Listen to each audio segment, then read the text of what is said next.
Gracias por estar una vez más con nosotros en Sin Esquemas.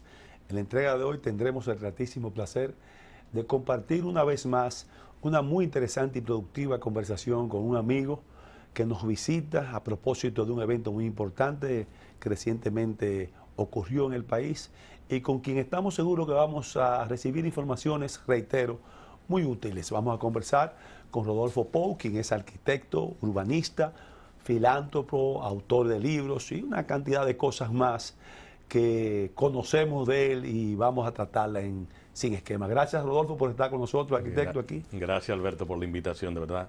Tenía tiempo que quería venir acá, ¿verdad? La pandemia se interpuso, ¿verdad? Bueno, pero estamos aquí, que es lo importante. Aquí, sí. Y seguiremos estando en la medida que siga trayendo cosas interesantes como nos acostumbra. Gracias.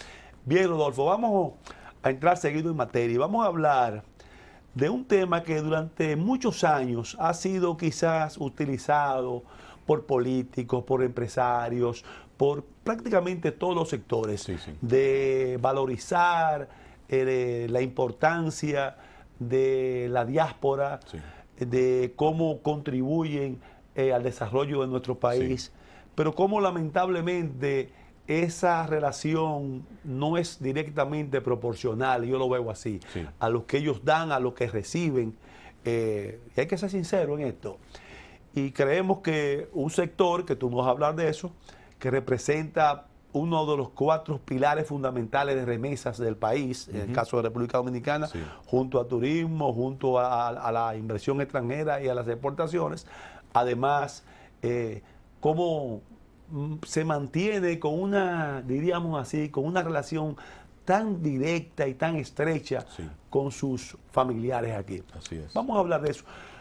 ¿Qué realmente tú entiendes, Rodolfo, de la diáspora en todas las áreas, pero principalmente en esos lugares donde hay un vínculo más importante con nosotros y su relación con República Dominicana de lado y lado? Perfecto, gracias por la invitación.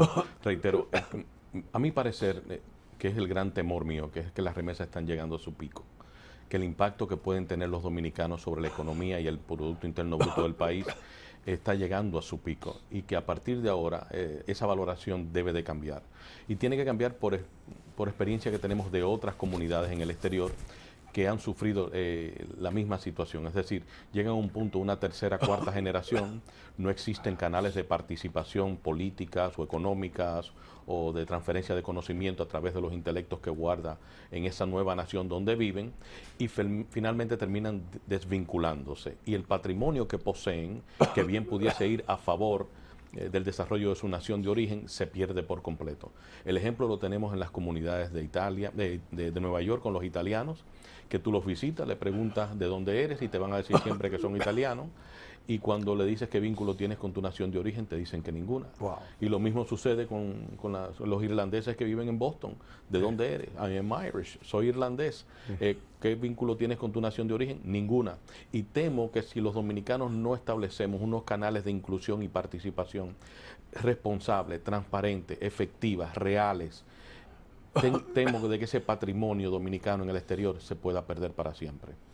¿Crees tú, Rodolfo, que en eso juega un papel importante la política estatal que se desarrolla en ese orden, que de una forma u otra, concomitantemente con los liderazgos que hayan en la diáspora, que hay que reconocer que esos liderazgos, aún teniendo un peso tan importante, en el caso nuestro, de los dominicanos, en Nueva York, en Puerto Rico, en Miami, el liderazgo no se ha aprovechado en la forma que debe aprovecharse.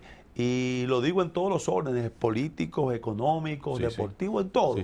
¿Crees tú que hay algunas barreritas, algunas dificultades en esa relación o esa correspondencia, políticas estatales y diáspora? Claro, y creo que la cotidianidad aplica mucho a eso. El hecho de no estar constantemente en contacto, valga la redundancia, impide de que se puedan desarrollar propuestas reales y serias y a la cual se le pueda dar seguimiento sin importar el gobierno y estado que esté, ¿verdad?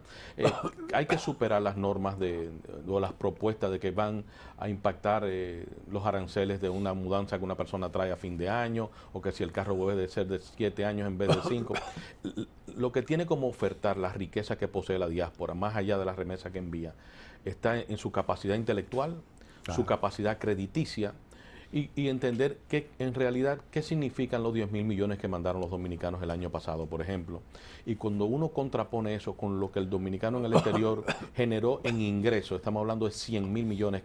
La Oficina Internacional de Migración fija que las remesas que le llegan a una nación de origen de esos que lo envían es apenas 9 o 10 en torno a lo que están ganando en sus ingresos, ¿verdad? Entonces, si pudiéramos transferir incluso hasta eso que tenemos nosotros depositados en Estados Unidos en cuentas bancarias bajo ahorro que no tienen ningún tipo de movimiento ni generando riqueza, esos 6.000 millones de dólares que bien pudieran estar en la banca dominicana. Y si no en la banca directamente, si pudiesen estar en proyectos de inversión aquí. Totalmente de acuerdo. Y sería una inversión extranjera, pero de dominicanos. Exactamente, de dominicanos. Incluso dentro de las propuestas que le extendimos al presidente en el orden de la productividad, estamos promoviendo la necesidad de crear un bono de la diáspora. La diáspora está muy dispuesta a ser el inversionista del desarrollo de su nación de origen, aún sin estar presente. Y que en el proceso se les remunere por ese tipo de inversión, pues perfecto, pero no están buscando eso. Y lo hemos comprobado ya con comunidades como la judía en Estados Unidos, que ya el bono de la diáspora es parte de su cultura general, en fin, y aportar a su nación de origen le hace mantener un vínculo, le permite mantener ese vínculo a pesar de no estar viviendo en Israel. Bueno, quizás en esos casos, por el ejemplo que pusiste, se da una situación lógicamente de una correspondencia de Estados Unidos con el Estado de Israel, que es bastante, vamos a decir, bondadosa en ese orden. Pero volviendo a la parte dominicana, Rodolfo, oye, sabemos ya que tú dijiste al principio que hemos llegado al pico, que estamos llegando al pico. Lo que percibo en un sentido, que aunque tú digas que estamos llegando al pico, no necesariamente significa que de llegar a ese pico no podamos nosotros alterar esa posibilidad y seguir expandiéndonos en la línea como tú lo estás diciendo. Los dominicanos, por ejemplo, tenemos la capacidad de poder influenciar en diversos sectores en estados muy importantes de Estados Unidos, no solamente en Nueva York, estamos hablando ya aparte de la Florida, Nueva York, Puerto Rico, Filadelfia, bueno, en el área de Boston y Rhode Island, y todos esos lados. Sobre todo Rhode Island. O sea, son muchos lugares ya donde los dominicanos han logrado asentar y destacarse. Y mencionaste algo también que quiero que tú me aclares. Los dominicanos, dentro de los latinos, somos lo que más rápido y de menos generaciones ya estamos no siendo una carga para Estados Unidos. Hay otros latinos sin el ánimo quizás de hablar mal ni bien, que todavía en 2, 3 y 4 generaciones todavía siguen siendo carga para Estados Unidos. Así mismo es. ¿Qué tú me puedes decir? Mira, en la actualidad somos 2.2 millones de personas que nos identificamos como dominicanos. Y utilizo el término de que nos identificamos como dominicanos porque 1.2 millones nacimos aquí en República Dominicana y posteriormente nos fuimos a vivir a Estados Unidos. 900.000 nacieron en Estados Unidos y se sienten y se identifican como dominicanos. Lo grande es que 2/3 partes de esos 900.000 nunca han venido a República Dominicana y se identifican como dominicanos. Entonces, poder lograr la doble ciudadanía en esa generación que nació allá y establecer una especie de vínculo, no solamente reforzaría la política que representa 2.2 millones de personas en Estados Unidos, ¿verdad? Sino que también tuvieran incidencia sobre República Dominicana. De las 5 poblaciones latinoamericanas inmigrantes en Estados Unidos, nosotros ocupamos la 5ª posición. Estamos en menos de una década, vamos a alcanzar la 4ª, superando a El Salvador, solamente superado por México, Puerto Rico, Cuba, y vendríamos nosotros como 4ª. Ese poder político no solamente es un poder político local, sino que es uno que puede influenciar a las políticas exteriores de los Estados Unidos sobre República Dominicana. Hasta ese punto llega el poder. El dominicano entendió luego del 96, 98, cuando finalmente se aceptó la doble ciudadanía, donde los que nacidos aquí podíamos ser americanos y podíamos ser dominicanos. En ese momento el dominicano optó por comenzar a echar raíces sin miedo, porque hasta ese momento no la echaba, porque todo dominicano es nutrido por la nostalgia de que algún día regresará. Y entonces, en ese orden, es a partir de ese momento. Un dato más que quiero darte es que las remesas dependen mucho de la migración. Del año 2000 al 2010 emigraron cerca de 400.000 dominicanos, pero no de manera ilegal como lo hicieron en los años 70, 80 y 90. Fueron esas personas que fueron pedidas, ¿verdad?, por sus familiares. Entonces, ese grueso de que fueron pedidos entre el 2000 y el 2020, que han sido pedidos, esos es la única migración que está llegando de dominicanos hacia allá. Y otras personas que consideran hacer una transferencia de talento, buscando mejor espacio para colocarse profesionalmente. Pero en realidad, y eventualmente, los nacidos allá van a superar a los nacidos aquí. Y mi temor es que si no se crean los canales de inclusión y participación, el grueso de ese patrimonio puede que se pierda. Yo creo que es una alerta muy importante que haces y oportuna, de que verdaderamente llegue a los oídos de quienes formulan y establecen políticas públicas. Me alegra que el año pasado, yo sé que tú le entregaste una propuesta al presidente cuando visitó a Nueva York, sí, y en la misma contiene varios puntos que pueden ser considerados, coger y dejar, porque claro, lógicamente claro. Ya como política macro de Estado, hay cosas quizás que requieren de un tiempo mayor, claro, de un análisis más profundo. Sí. Si yo te pregunto, Rodolfo, ¿cuáles entiendes tú que serían medidas puntuales, vamos a decir unas 2 o 3 o 4 medidas puntuales que el gobierno pudiera estar dispuesto a ofrecerle a la diáspora para que con las mismas eso se revierta en beneficio, yo diría exponencial para la República Dominicana, por parte de la receptividad de la diáspora, del agrado de que se haya sido tomado en cuenta? La primera, yo creo que es facilitarle la ciudadanía dominicana a esos 900.000. Países como Guatemala, una persona le nace un hijo en Estados Unidos y ese mismo día, con el acta de nacimiento que te entregan en el hospital, tú puedes ir al consulado y en menos de una hora te entregan la ciudadanía, la segunda ciudadanía de su origen, de su país de origen. Creo que esos son 900.000 dominicanos que nacieron en Estados Unidos, pero de padre dominicano. De padre dominicano, que tienen acceso, ¿verdad?, constitucionalmente, tienen el derecho de ser dominicanos. Por agotar el proceso y el costo que puede conllevar a eso, sería, incluso si el gobierno estuviera a la disposición, cualquiera de los gobiernos, el actual, el anterior o el que viene, finalmente, pudieran asumir los costos de esa creación de ciudadanía, le asegura al país dominicano 900.000 personas más, ¿verdad?, en el orden de potenciales aportantes a lo que es el desarrollo nacional.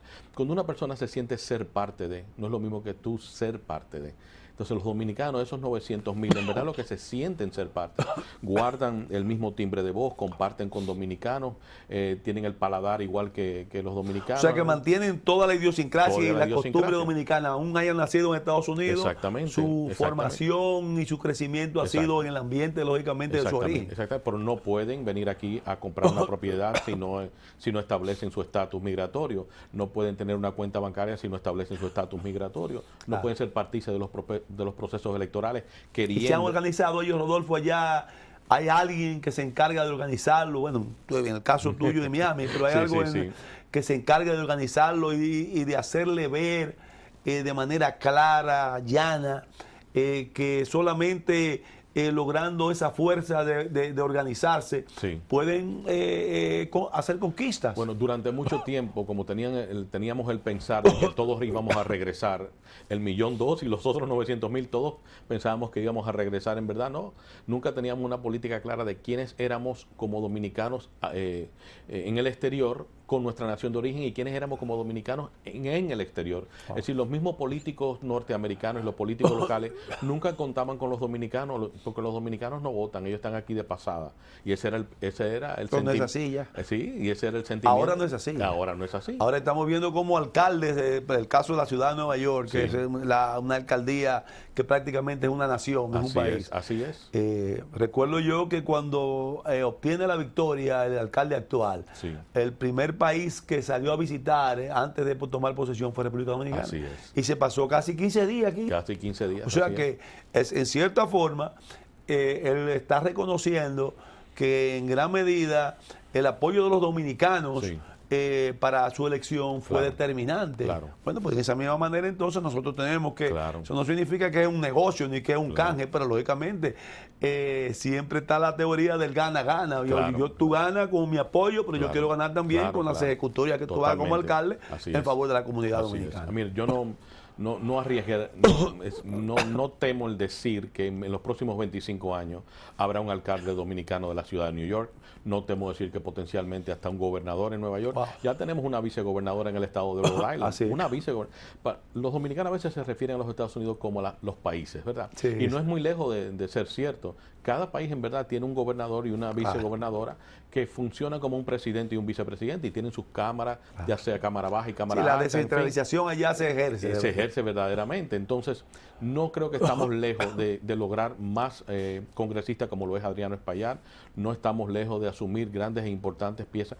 Incluso, mira, la semana pasada celebramos en Miami la tercera conferencia Diáspora y Desarrollo, y una de las personas que nos acompañó en escena fue la subsecretaria de Comercio de los Estados Unidos, quien define la política comercial en el orden de desarrollo para el presidente Biden. Entonces, y es una dominicana, y como ella hay 6, 7, 8 más. La misma embajadora de España, de los Estados Unidos en España, es dominicana.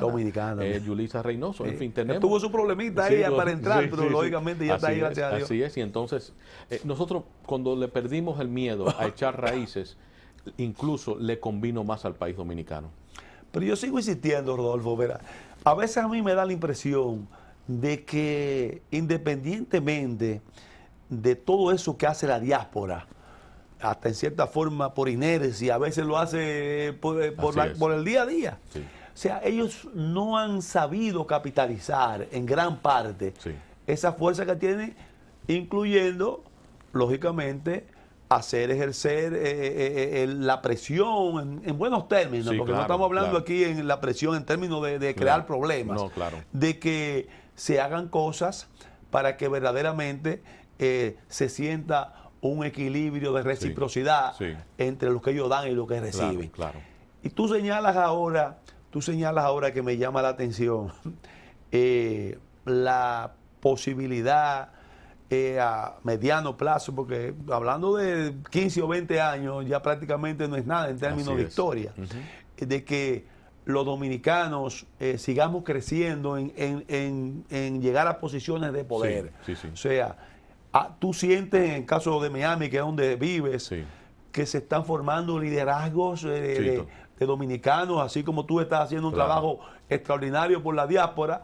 Hay otros dominicanos en distintas áreas empresariales, de otras áreas. Nosotros dejamos de exportar mano de obra barata hace muchas décadas, hace más de 2 décadas que dejamos de exportar mano de obra barata. Nosotros estamos exportando talento. Y no es, en ese momento se tildaba como fuga de cerebro.